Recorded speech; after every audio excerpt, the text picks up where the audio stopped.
Hello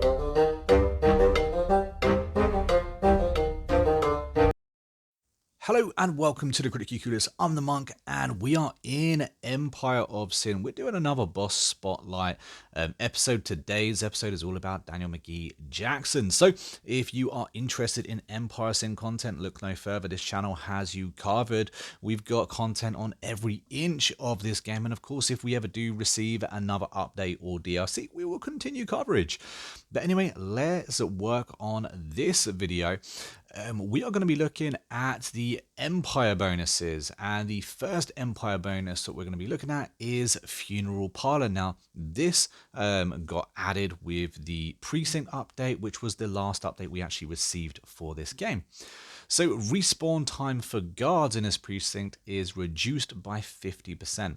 Now, I'm not really liking this one, to be fair. I think this is kind of naff. Basically, it means that when you are attacked by or raided by the AI or by the cops, the guards have a 50% time to respawn, or a 50% quicker time to respawn. Potentially, I guess it could be useful, but honestly, I do think this is a little bit naff. Then we've got the actual Empire bonuses. Now, these have been changed. I haven't rewatched the original video I done on Daniel Mckee Jackson.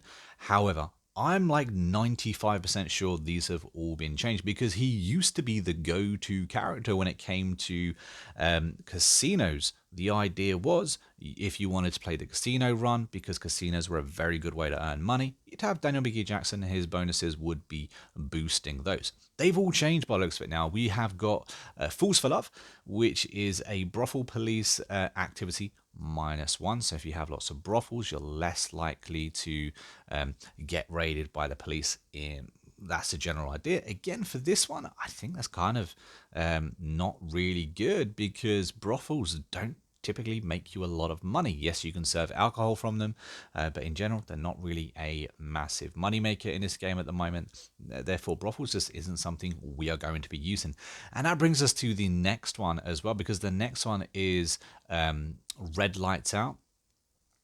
And that's brothel deflect upgrade cost is -20%. Again, you are, it's brothel related. It's only an upgrade cost. So again, this just isn't for me. Then we have Founding Father. So threat generation with a large empire. So as you get bigger is -25%.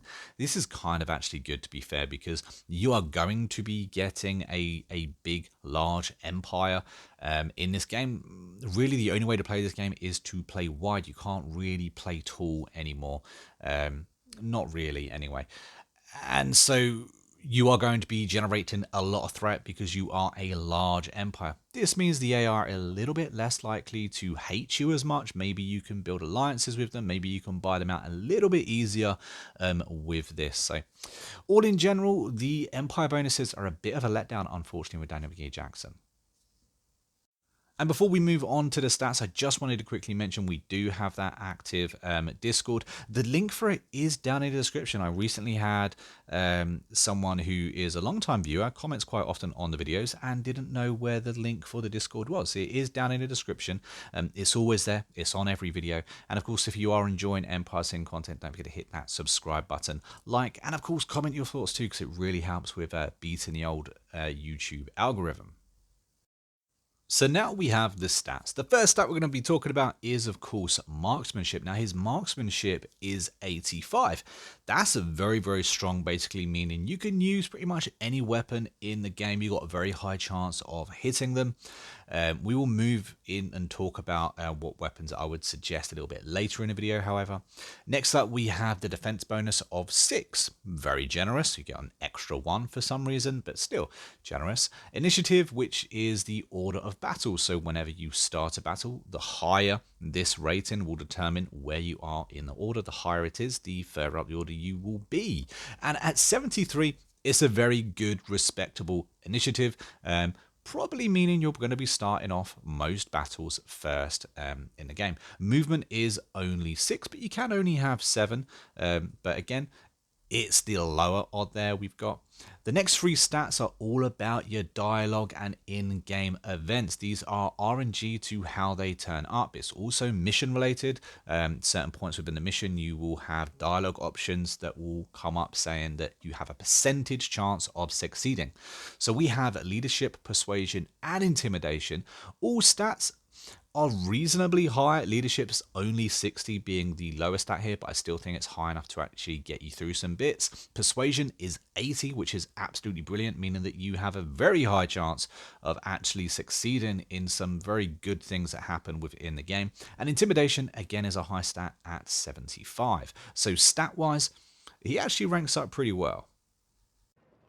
Moving on to the traits now. Now, he doesn't really have anything that really needs talking about. He does have Cunning, which is a chance to for your crit to be increased by 5% when flanking a target. He also has Thick Skin, which is a 15% chance to resist a crit. But that is about it. He does also have Kind. It should be worth noting that, which is a 10% chance to resist status effects like Bleed and Poison. They are in the game quite a bit, so it is good that he has a 10% chance to resist those. And now we get into his build, his kind of perk build and what I would recommend. Now, he is actually a healer or a medic, so Lifeline is absolutely brilliant to pick up first. Any character within 4 meters of you bleed out instead of dying. Basically means you get to save your gangsters. In tier 3, I would always pick heal, because if it's available, you can use this to restore HP to any target, meaning you don't have to have that doctor. In tier 4, I would pick return fire, because it links really well with his special ability. Automatically attack with your secondary weapon when attacked. Really like that. And then lastly, of course, we're going to follow up with Kill Chain, which is fire a shot at the target. If that target is killed, your turn doesn't end and you get 1 AP back. Again, another reason why sticking to weapons with 1 AP, usage is really useful when it comes to any of these characters that have Kill Chain.